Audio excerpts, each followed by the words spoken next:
হবে এবং যখন তার নেকিও শেষ হয়ে যাবে, মানুষকে হিসাব দিতে দিতে মানুষের যতগুলি ধন সম্পদ এবং যত কিছু বেমানি শয়তানি করে খাওয়া হয়েছে সম্পূর্ণ মানুষকে যখন দেওয়া হয়ে যাবে, তখন তার নিকট আর নেকি থাকবে না।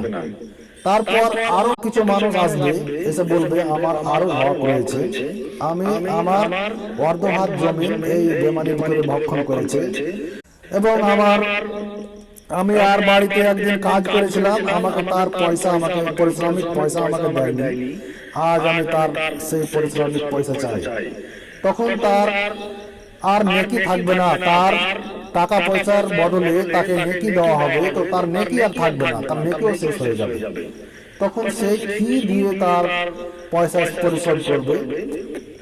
হাদিসে বলা হয়েছে, হাদিসে উল্লেখ রয়েছে, তার নেকি যখন থাকবে না,